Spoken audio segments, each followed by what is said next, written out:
ਸ਼੍ਰੋਮਣੀ ਅਕਾਲੀ ਦਲ ਦੀ delegation honourable Punjab governor ਸਾਹਿਬ ਨੂੰ ਮਿਲੀ ਹੈ ਰਿਕੁਐਸਟ ਕਰਨ ਵਾਸਤੇ ਕਿ ਜਿਵੇਂ ਦਿੱਲੀ ਵਿੱਚ ਲੈਫਟੀਨੈਂਟ ਗਵਰਨਰ ਨੇ ਜਿਹੜਾ ਸ਼ਰਾਬ ਦੀ ਘੁਟਾਲਾ ਹੋਇਆ ਉਹਦੀ ਇਨਵੈਸਟੀਗੇਸ਼ਨ ਕੀਤੀ, ਉਹਦੇ ਬਾਅਦ ਜਦੋਂ ਸਬੂਤ ਆਏ CBI ਨੇ ਕੇਸ ਰਜਿਸਟਰ ਕੀਤਾ ਤੇ ਉਹ ਜਿਵੇਂ ਦਿੱਲੀ ਕਰੋੜਾਂ ਰੁਪਏ ਦਾ ਕਪਲਾ ਹੋਇਆ ਉਵੇਂ ਹੀ ਉਹੀ ਕਪਲਾ ਇੱਥੇ ਪੰਜਾਬ 'ਚ ਹੋਇਆ।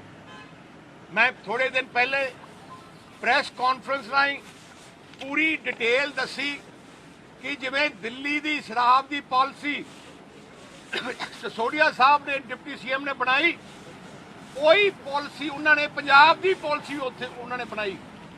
ਪੰਜਾਬ ਸਰਕਾਰ ਦੇ ਜਿਹੜਾ ਫਾਈਨੈਂਸ਼ੀਅਲ ਕਮਿਸ਼ਨਰ ਟੈਕਸੇਸ਼ਨ ਹੈ, ਐਕਸਾਈਜ਼ ਕਮਿਸ਼ਨਰ ਟੈਕਸੇਸ਼ਨ ਹੈ ਤੇ ਇਹਨਾਂ ਦੇ ਅਫਸਰ 30 ਮਈ ਨੂੰ ਤੇ 6 ਜੂਨ ਨੂੰ ਸਿਸੋਦੀਆ ਸਾਹਿਬ ਦੇ ਘਰੇ ਬੁਲਾਏ ਗਏ।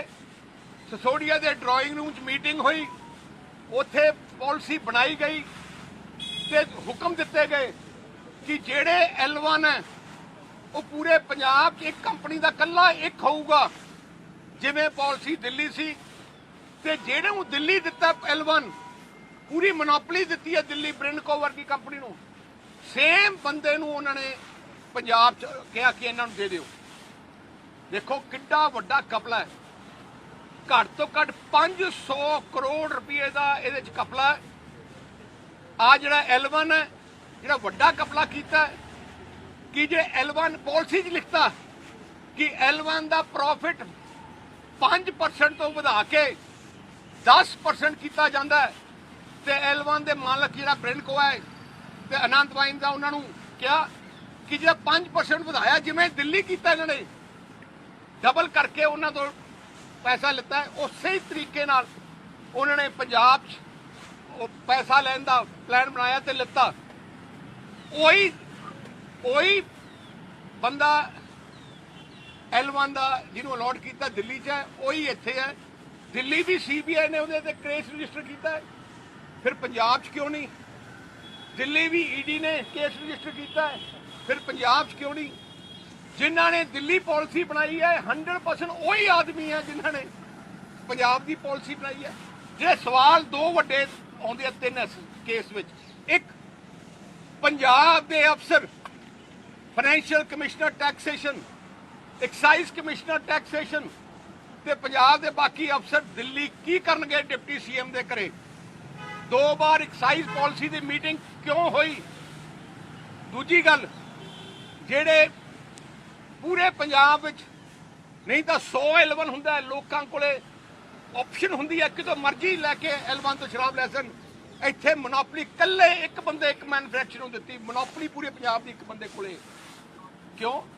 ਤੀਜੀ ਗੱਲ, ਪ੍ਰੋਫਿਟ ਵਧਾਇਆ। ਆ ਇੱਕ ਬਹੁਤ ਵੱਡਾ 500 ਕਰੋੜ ਦਾ ਕਪਲਾ ਹੈ।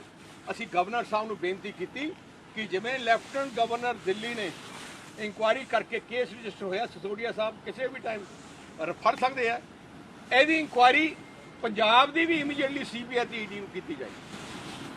ਹਾਂਜੀ ਸੁਖਬੀਰ ਜੀ, ਜੋ 10% की गल कर रहे हैं, this the first time it has happened in Punjab. First time officially policy ਵਿੱਚ 5% ਤੁਸੀਂ ਪਾਲਿਸੀ ਦੇਖ ਲਓ, 5% ਤੋਂ L1 ਨੂੰ ਕਿਹਾ ਗਿਆ L1 ਦਾ ਮਾਰਜਨ 5% ਤੋਂ ਵਧਾ ਕੇ 10% ਕੀਤਾ ਜਾਂਦਾ ਤੇ ਮੋਨੋਪੋਲੀ ਕੀਤੀ ਜਾਂਦੀ ਹੈ। ਆ ਓਪਨ ਐਂਡ ਸ਼ਟ ਕੇਸ ਹੈ, ਆ ਬਚ ਹੀ ਨਹੀਂ ਸਕਦਾ। ਨਾ ਭਗਵੰਤ ਮਾਨ ਬਚ ਸਕਦਾ, ਨਾ ਇਹਨਾਂ ਦਾ ਐਕਸਾਈਜ਼ ਮਿਨਿਸਟਰ ਬਚ ਸਕਦਾ, ਨਾ ਅਫਸਰ ਬਚ ਸਕਦੇ ਹੈ। ਸਿਸੋਦੀਆ ਨੇ ਤਾਂ ਅੰਦਰ ਜਾਣਾ ਹੀ ਜਾਣਾ ਤੇ ਨਾਲੇ ਤੁਸੀਂ ਦੇਖੋ ਜਿਹੜੀ ਦਿੱਲੀ ਦੀ ਪਾਲਿਸੀ ਹੈ ਸੇਮ ਹੈ ਪੰਜਾਬ ਵਾਲੀ।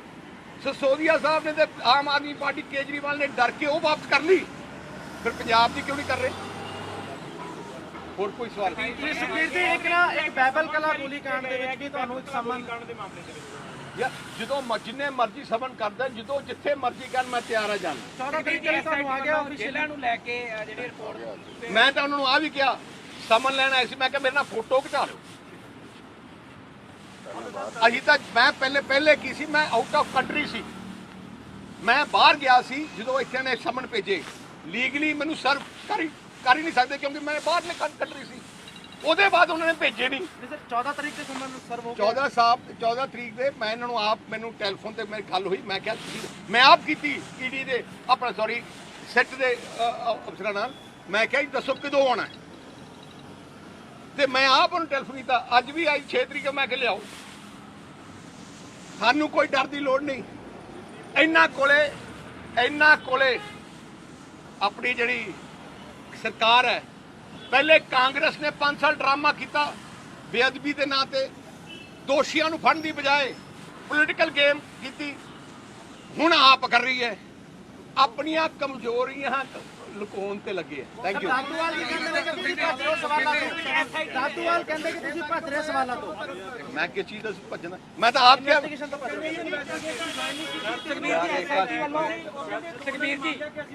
ਮੇਰੀ ਗੱਲ ਸੁਣੋ। ਮੇਰੀ ਕੋਰਟ ਵਿੱਚ 30 ਤਰੀਕ ਨੂੰ ਮੇਰੀ ਕੋਰਟ ਵਿੱਚ ਤਰੀਕ ਸੀ, ਜੀਰੇ ਕੋਰਟ ਵਿੱਚ। ਮੈਂ ਉੱਥੇ ਪੁਰਾਣੀ ਤਰੀਕ ਸੀ। ਮੈਂ ਇਹਨਾਂ ਨੂੰ ਮੈਂ ਆਪ ਟੈਲੀਫੋਨ ਕੀਤਾ, ਉਹਨਾਂ ਨੇ ਨਹੀਂ ਕੀਤਾ। ਮੈਂ ਕਿਹਾ ਅਖਬਾਰਾਂ ਤੁਸੀਂ ਸਮਨ ਕਹਤੇ ਆ, ਮੈਂ ਤਾਂ ਹੈ ਨਹੀਂ ਸੀ। ਤੁਸੀਂ ਕਹਿੰਦਾ ਤੁਸੀਂ ਉਦੋਂ ਆਏ ਸੀ। ਮੈਂ ਕਿਹਾ ਉਦੋਂ ਆਊਟ ਆਫ ਕੰਟਰੀ ਹੈ, ਤੁਹਾਨੂੰ ਵੀ ਪਤਾ ਹੈ, ਸਾਰਿਆਂ ਨੂੰ ਪਤਾ। ਮੈਂ ਛੁੱਟ ਕਹਿ ਕੇ ਗਿਆ ਤੇ ਫਿਰ ਮੈਂ ਆਪ ਟੈਲੀਫੋਨ ਕੀਤਾ ਅਫਸਰਾਂ ਨੂੰ। ਮੈਂ ਕਿਹਾ ਜੀ ਦੱਸੋ ਕਦੋਂ ਆਉਣਾ। ਸੁਖਬੀਰ ਜੀ ਸੁਖਬੀਰ ਦੀ ਪਾਲਿਸੀ ਤੇ ਅੰਨਾ ਹਜ਼ਾਰੇ ਨੇ ਸਵਾਲ ਚੱਕੇ ਨੇ ਦਿੱਲੀ ਦੇ ਤੇ ਉਹ ਕੇਜਰੀਵਾਲ ਕਹਿੰਦੇ ਭਾਜਪਾ ਦਾ ਬੰਦਾ ਹੈਗਾ, ਭਾਜਪਾ ਵਰਤ ਰਹੀ ਹੈ। ਮੈਨੂੰ ਲੱਗਦਾ ਕੇਜਰੀਵਾਲ ਹੁਣ ਘਬਰਾਇਆ ਪਿਆ। ਕੇਜਰੀਵਾਲ ਅੰਦਰ ਜਾਊ, ਆ ਸਿਸੋੜੀਆ ਵੀ ਆਦਮੀ ਜਾਊਗਾ। ਆ ਪਾਰਟੀ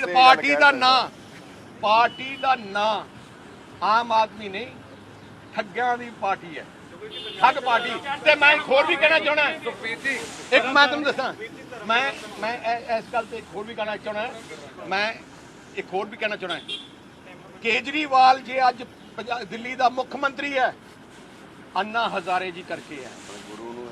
ਜਿਹੜਾ ਬੰਦਾ ਆਪਣੇ ਗੁਰੂ ਦੀ ਆਦਰ ਨਹੀਂ ਕਰਦਾ, ਸਤਿਕਾਰ ਨਹੀਂ ਕਰਦਾ, ਉਹ ਤੋਂ ਘਟੀਆ ਬੰਦਾ ਕੋਈ ਨਹੀਂ ਹੋ ਸਕਦਾ।